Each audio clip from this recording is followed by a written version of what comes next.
My name's Dave Dubeau, founder of MoneyPartnerFormula.com, and this show is built for everyday real estate investors who are actively doing deals and looking to scale using other people's money. So if you're an active real estate investor and you want to get featured on this show to talk about your own real estate and capital raising experiences, then just go to daveinterviewyou.com. Now let's get rolling with this episode, and remember to subscribe for daily interview content. All right, guys, welcome to Property Profits Podcast. I'm your host, Bryce Kaminsky, filling in for Dave Dubeau. And have you ever wondered how to successfully invest in real estate while living in California and targeting properties in Atlanta, Georgia?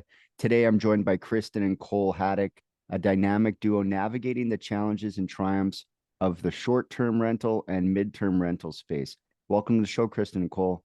Great to have you here. Thanks for having us. Glad to be here. Yeah, so let's go right to the beginning. How did you guys decide to get into real estate? Because a lot of times you could some people go their whole life and just avoid it. They buy a single house and maybe they just keep buying their next house, or maybe they rent their whole lives. But to invest, what got you excited? What got you in the game? I actually had a friend from high school that posted on social media that they were investing in property. And I think it was his third or fourth duplex that he had bought, and they had started house hacking. And so I reached out to him and he told me about the Bigger Pockets community and what he was doing. And that kind of first sparked our interest. And so we just kind of took a deep dive into reading books and looking at it. Our main goal is we have a 5-year-old. And my husband works a lot of hours. We both work full time, but his hours are crazy. He's on shift schedule, goes back from days to nights. And so our goal is to kind of replace that income so we have more of a family life and he can be home on holidays and really just be with our son. Yeah, pare it back a little bit. What is it that you do, Cole, that's got you working some wild hours? I work at a nuclear power plant. There you go. Yeah, that's a first. It's I was an operator out there working 12-hour shifts a day and weekends and nights and days, shifting all over. So is it like a 4 on, 4 off, or is it like just it's a random? 5-week rotating? There's 5 different crews. You'll get 4 day shifts, 3 night shifts, 4 night shifts, and then a training week in there too. Do you get 4 days off though if you work 4 days on, or is it they just give you the Saturday? It varies all the time. I only get like 2 weekends off a month, and so half the time you're working weekends, half the time you're working nights. So you get a 7 off in there, so you get like a week that you could scheduled week that you don't have to work, but that's usually when you work overtime and try to get more money. So it's kind of all over the place. It was a nightmare. Well, then sounds like we need more property. So today with your business, what do you like most about? Well, let's talk about the property. So you purchased a flipped property with the intention of getting into the short-term rental, midterm rental space. How's that going so far? It's going good. For midterm rentals, we're targeting insurance companies. It's a larger property. It's 4-bedroom. So we're targeting that for the midterm rentals, and in between those, we do Airbnb. Yeah, that's the big space, is like partnering with like the insurance company so that they place someone in like a water damage situation, like a family. Yes. They place them a couple of weeks, maybe a couple months, and you get that the insurance company's pockets are a little deeper than the average person, so you do get that amount of money there. So what do you like most about the short-term rental, midterm rental space? I think the cash flow. A lot better than a cash flowing rental, but it is a business. Right. And working with the insurance companies is great because there's that comfort and the checks coming from the company. If anything happens, there's they're there to back it up, so it's good. Pay security, unlike someone renting it for a weekend to party, Right. It's a little bit different. So what maybe isn't so great about the experience so far?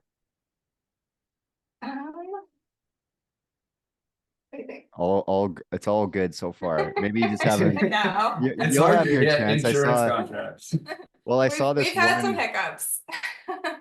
oh, I saw this reel. This guy's like calling, he calls the guy who just booked his Airbnb and he's like, it's a little bit of a mess and it's showing pictures. They just absolutely trashed it. And the guy's on the phone with him. He's like, so I'm gonna have to charge you $800 to clean it up because this is above the line. And so it does happen. A lot of people are placing decibel monitors. So like Yes, we sound had that. decibel exactly. So they keep, it's like, oh, are you having a party? Well, you'll find out when the decibel's peaking for more than 15 minutes. So any sort of major challenges to get into that deal?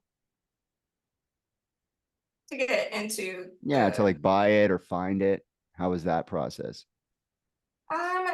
It wasn't too bad. We worked with the investor friendly agent in the area. And so he really helped guide us through that process, looking for the properties. And so getting into it wasn't that hard. I guess setting up was probably a big challenge. Yeah. On one of my 7 offs, I flew out there and we had everything shipped to the property, and I spent 6 days opening boxes, setting up furniture, and putting together a 4-bedroom, 4-bath house. Everything. Well, the flip was a quick flip, and so none of the doors really closed, none of the windows shut right. And so I had to do a lot of stuff to make it rent ready. Like clean it up because it was Clean it up. Yeah, the floors were dirty, so we had cleaners in there. I had a handyman come out too, and so he was working stuff, but organizing closets, and I was fixing all the doors, putting together all the furniture. I got really quick at putting together dressers. like IKEA stuff or Yeah, the Amazon little stuff. quarter turn, All the you need is little that one toggle little bolts and wrench thing, everything. right? Like, oh Well, if man, you put a I little had wrench in I you, you can help it I out. had it hooked up to my impact wrench. Oh yeah, I always wanted to buy one of those to just quickly hit it, but I find it that when we had one of those, it like overturns it. And you Yeah, can there you gotta easily find a just pull soft it out. spot. Yeah. There's a sweet spot between too tight and just tight enough. My carry-on bag was a backpack just full of my power tools, and I So flew you can put it Spirit together. Airlines, and so I just had like a giant backpack full of my power tools, because you can carry lithium batteries on a plane, you just can't put them in your carry-on or your check bag. So I just had a bunch of batteries and drills in my bag. So you Security put was it all fun. together, and then what? And then we listed it. Yeah. So we listed So it on Airbnb, Furnish Finder, some other MTR sites for insurance companies and ALE solutions, things like that. So how much cash did it take to actually like put that deal together as far as the furniture? Furniture was what, 35, 40? I thought it was around 25. Might be 30.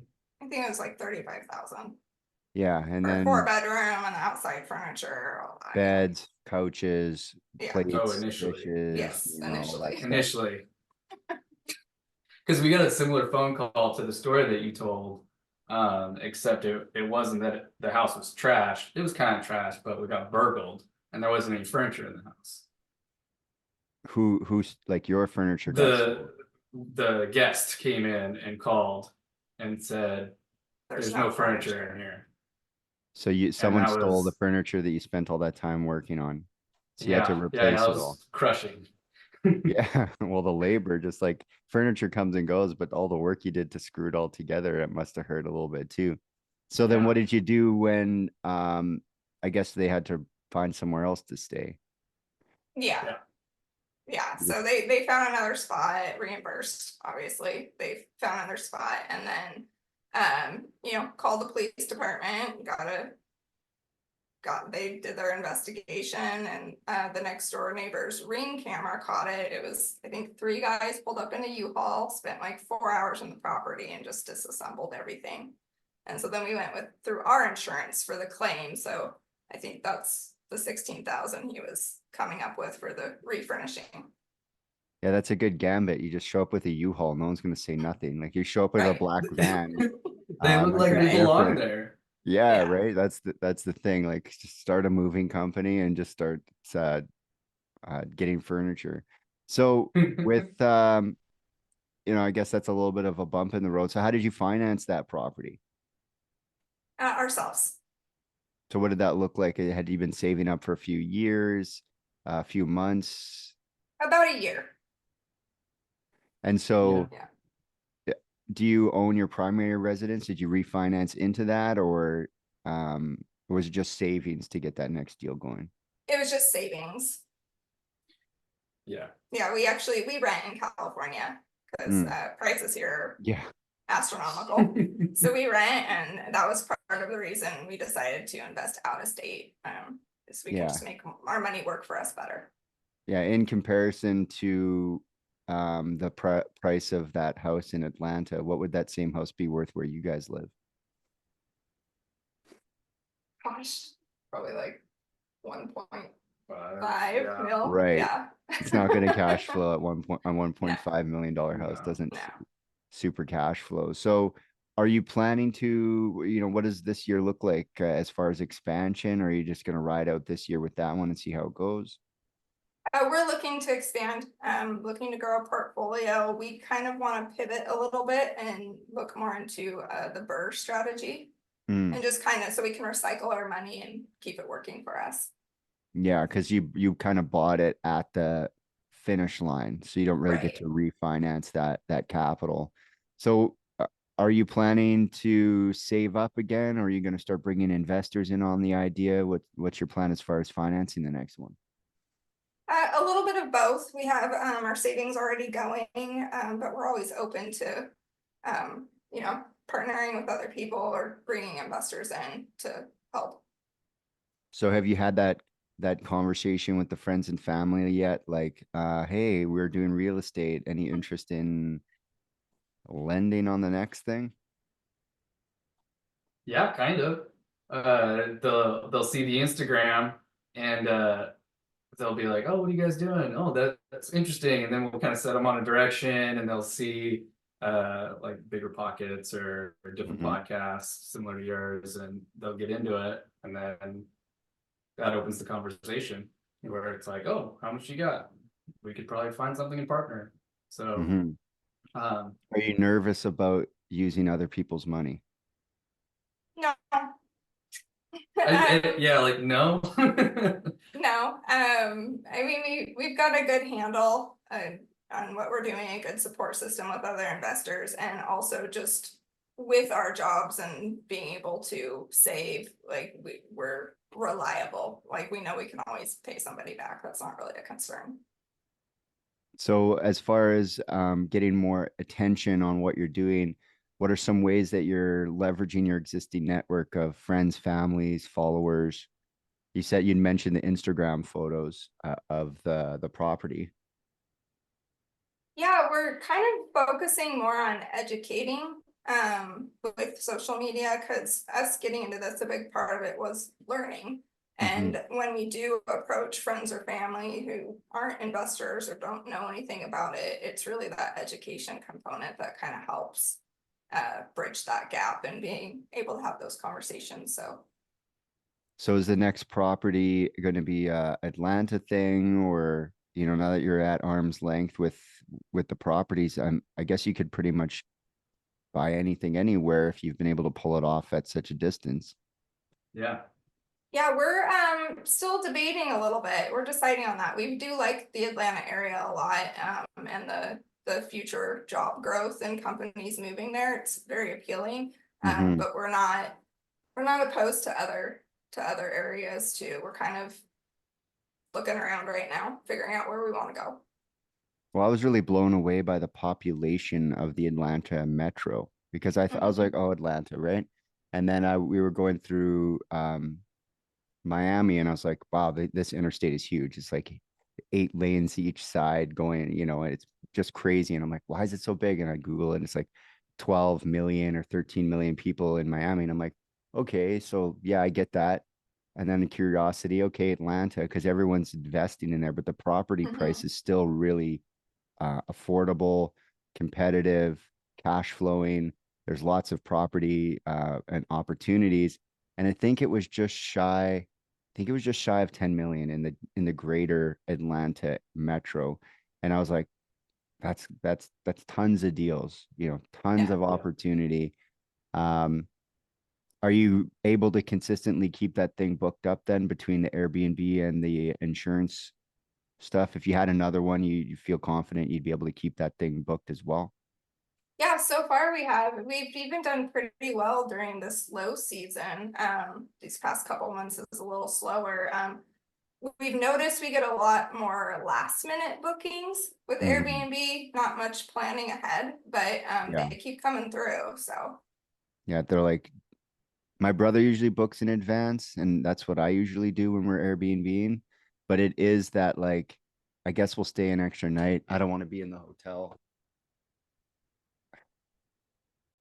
Yeah, so normally when we're booking, we would go and book it in advance, but you would get those people that would book, um, they're like stuck in town or they decide to stay in town, and hotels don't, you know, I've found too that hotels have been more booked than in the past. It's like it's hard to find a room in a hotel, it seems, where Airbnb, you go on the app, oh, I like this.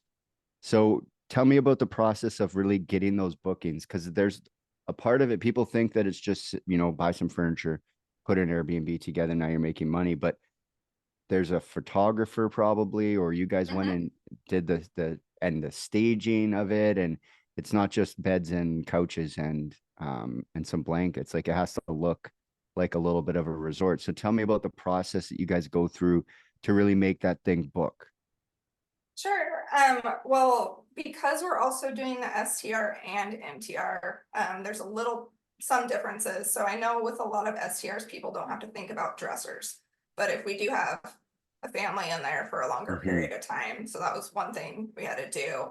Our particular property has a finished basement and an open area, so we did a little like game room down there. And then the fire pit in the backyard.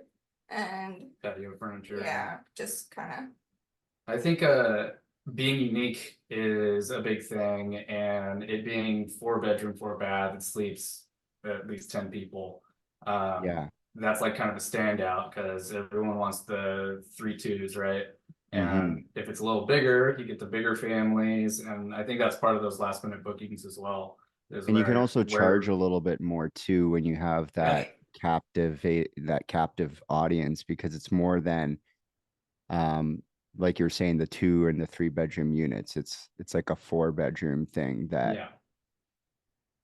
And that's pro and a con, because having 10 to 12 people in a house is almost like inviting a party to your house. So you gotta have good cleaners to clean up after that. But you That's the other can thing charge a little too, bit is there's a more. lot of like mechanics that go on about, because you guys aren't there, so someone has to come and clean it, reset it, set it up. You know, there's some things you can do as far as like getting automatic doors and things like that, but someone still has to go and clean it and make sure it's reset for the next family. There's a lot of intricacies. So where did you get your training on how to make that happen? What's the background that said I could do this? We actually went through Avery Carlson's The Short-Term Shop, just kind of reading her book and the resources on managing properties from afar. Yeah, so you do have like the training to back it up. You're not just winging it. Right. That's good. Right. Yeah, because it's like research. Well, I've booked Airbnbs that clearly are professional, and then I've been in Airbnbs that are, you know, like half of the house is sectioned off and it's handwritten notes, and this is the Wi-Fi like on a piece of paper, like thrown down. So there certainly is levels to the game, and to be able to like execute it, you certainly need to know those intricacies that people learned the hard way, and you can skip that and recreate that business. So um, with the kind of deal finding side of things, are you a find the deal and then get the financing, or do you prefer to get your capital lined up and then go looking for deals? We mostly do the capital first. Yeah, money first. That way you know what you're looking for. Seems a little easier to narrow it down. Yeah, because you can end up kind of window shopping if you don't have the capital kind of lined up. You're just like, oh, that would be nice, but And that's typically why people move to the raising capital side of things. So what's been the reaction to the project that you've already kind of put online and displayed to your friends and family? What are they saying? What are people saying? It's been positive. Most of it's been a lot of questions. Like every time we get together at family gatherings or friends are asking how it's going. They're curious. They want to know. Mm-hmm. All right. Well, as far as those conversations, have you had anyone actually say, you know, I'm in on the next thing? Or how far away are you to getting, you know, taking the scale? Because we're only going to be able to do, you know, you can only save your way so far when it comes to real estate expansion, unless that's your guys' plans. But in 2024, ideally, how many would you like to do? Gosh, Money aside, you just say, take the money out of it and dream for a second and say, in this year, I'd love to do. I'd like to do maybe 3. Yeah. Realistically, we'd like to throw it out there and hopefully turn around 3 houses. He's thinking about all the tools he's gonna have to. Right. No. So the Keep them in a locker bright up side there. of getting burgled. Nobody talks about the bright side of getting burgled. But since those guys stole everything, I'm like, I'm not going out there again. Like, I gotta hire a guy. So we hired a handyman to do it, and I'm like, that's way cheaper than me going out there. It's Way cheaper. way cheaper. It's like just time invested. Even if I paid myself minimum wage, I think it was still cheaper just to have a guy do it. Yeah, And definitely. so it was like lesson learned there. I don't have to fly Spirit Airlines to Atlanta to put together a house. I can just have a guy do it. And well, you're definitely at a scale. that's something hard to let go when you're investing out of state, right? Is like you want to do it all. It's like, oh, if I can, because I'm an electrician. So it's like, oh, this doesn't work, I can go fix it.